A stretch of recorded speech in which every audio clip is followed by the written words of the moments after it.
Okay, so sa susunod na unit, ang sabi ko kanina, papakita ko sa inyo ay si Wii Glock 70 Gen 3.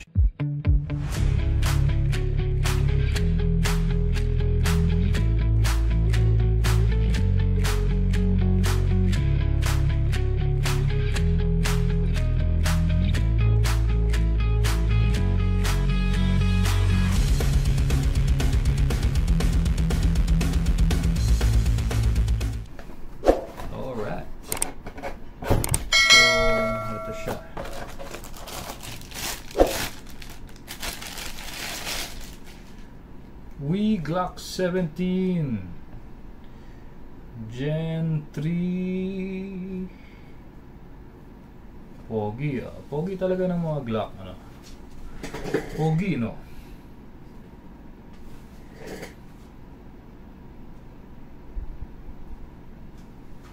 No?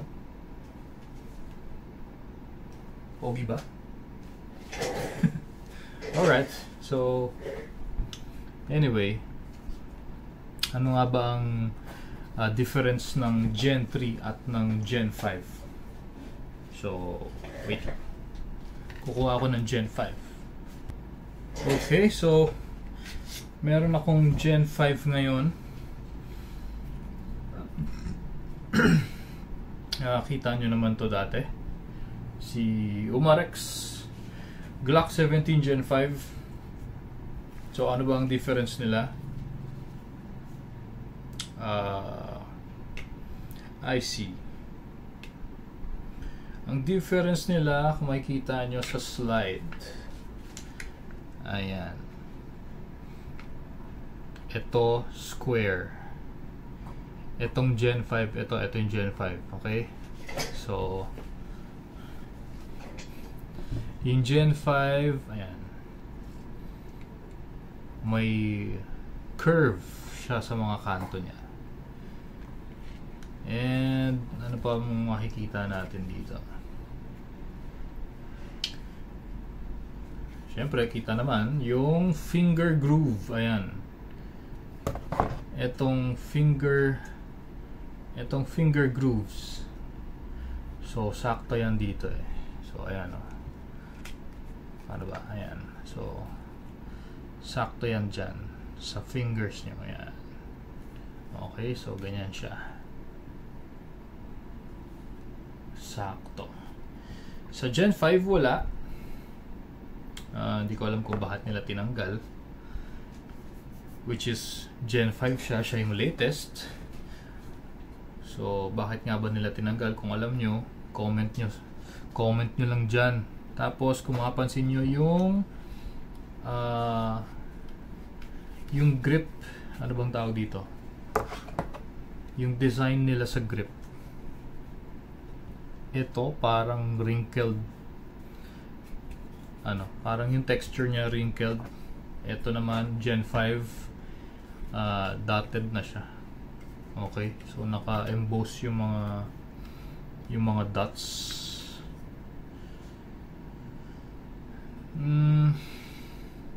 Yun lang.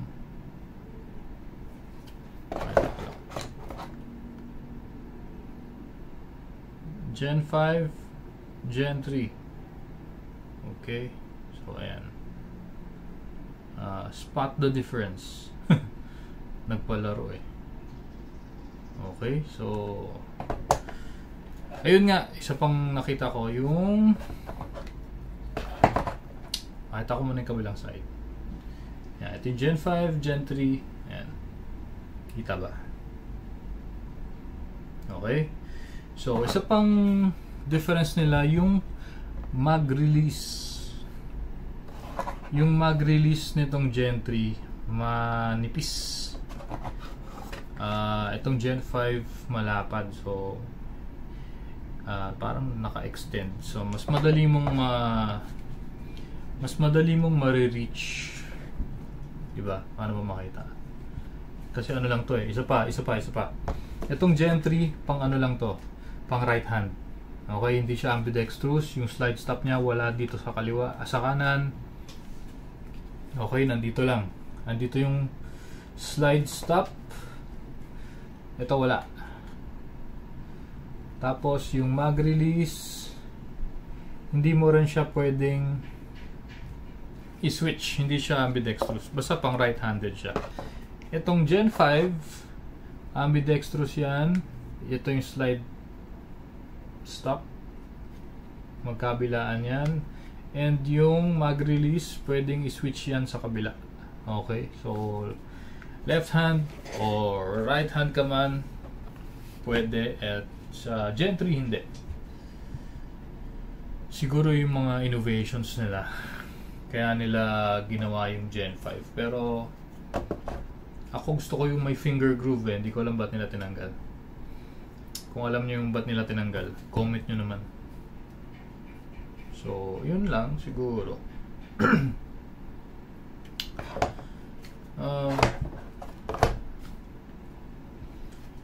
Okay, balik tayo sa Gen 3. Ito, sa unit natin, si Wii Glock 17 Gen 3 Black.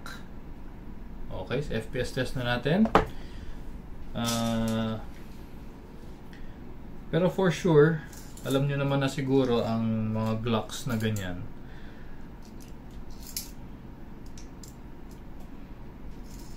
Meron pa pala ako nakita. Ayan o. Yung hindi ko alam hindi ko alam kung sa airsoft lang to, syempre. Hindi ko alam kung itong Umarex, yung ano niya, makita nyo dito yung spacing niya dito. So pwede na kayong maglagay ng BBs dito sa bandang taas. Kasi 'di ba usually hinahatak natin pababa, todo hanggang baba, 'di ba? So ito, mas mataas yung maluwag na parte, ayun oh, hanggang dito lang. So dito pa lang pwede na kayong maglagay ng BBs. Okay, dito pa lang pwede na kayo maglagay ng BBs. Dati ang ginagawa natin dito, di ba? So ito sa Umarex, hindi ko pa sure kung, hindi ko napansin kung hindi sa Gen 5, sa Wii Glock 17 Gen 5 ganun din, nasa baba din. So sa Umarex lang pala yan. Okay, so dito pa rin ta. Ito yung Wii. Okay, dito sa baba lagay tayo dito.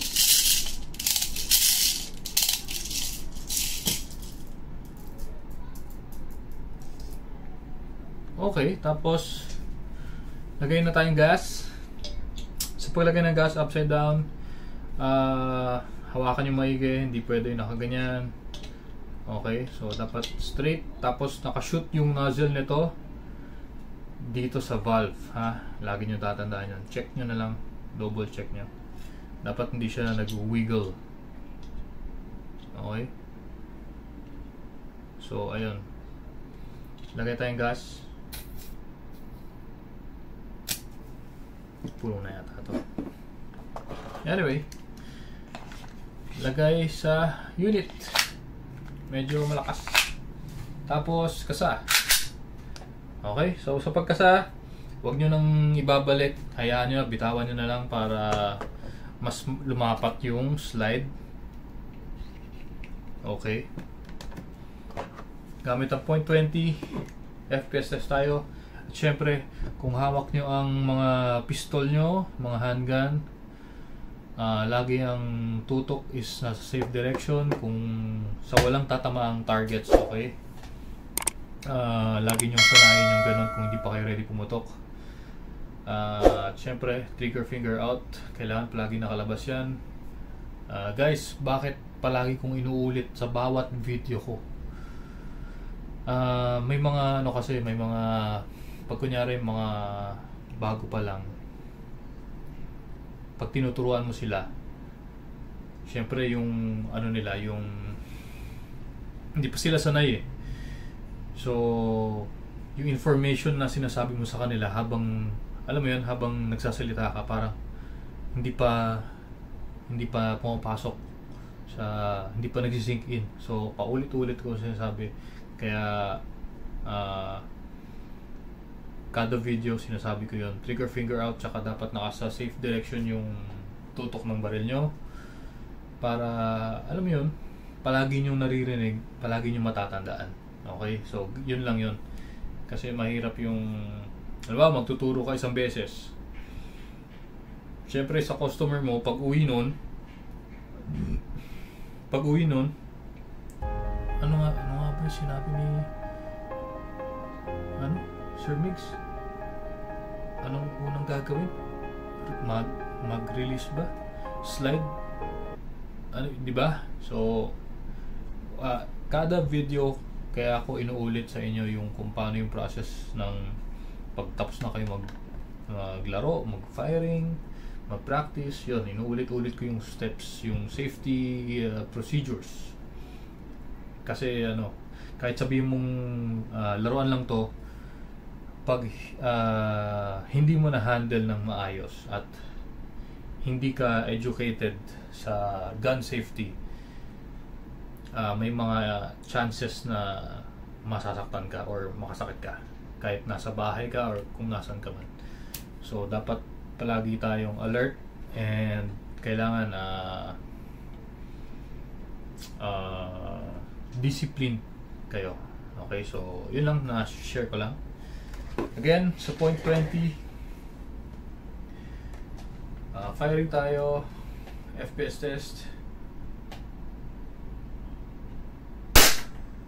347.1, lakas. 347.1, pangalawa. 343, flat. Okay, pangatlo. 342.4. Kita nyo kung gaano kalakas yun. 342 feet per second. So, yun yung bilis niya. Yun yung bilis ng pag-travel ng bala nyo.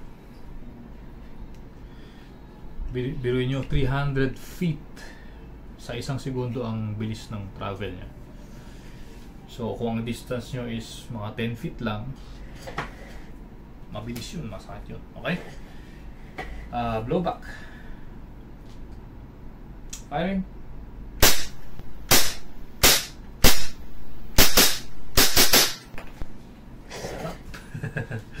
Sarap. Oops. Ano ba yan? Muntik na mahulog yung mga mga bala. Okay? So, ayan. Pakita ko lang ulit.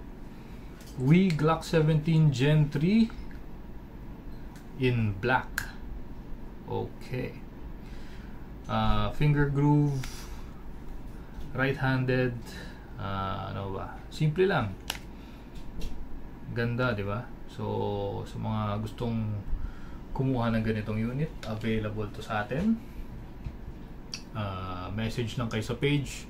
Huwag nyo kakalimutan mag-subscribe sa Facebook, sa YouTube channel natin. Again and again.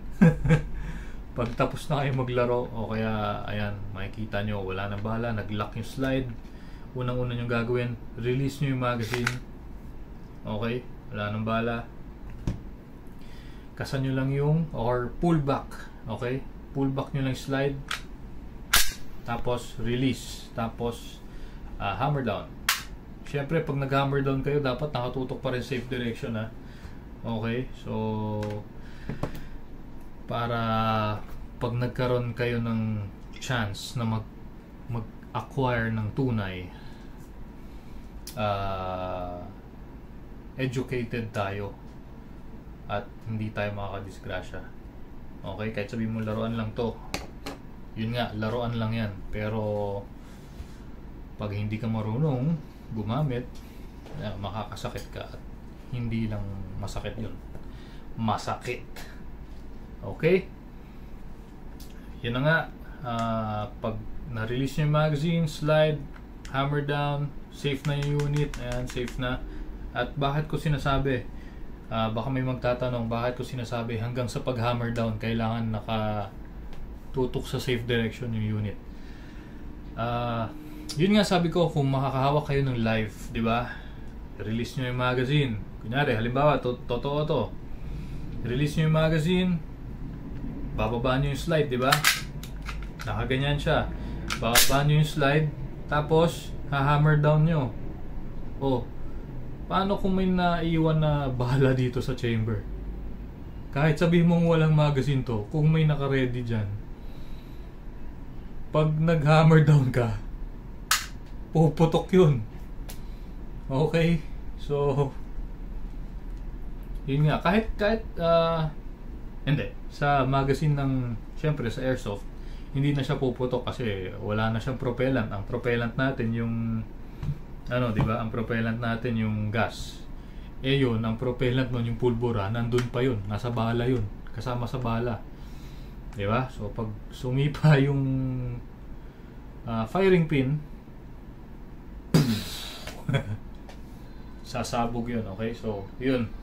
Napaka-importante ng gun safety, kaya palagi kong pinapaulit-ulit. Pasensya na kayo, okay, kung sasawa na kayo sa kakaulit ko. Pero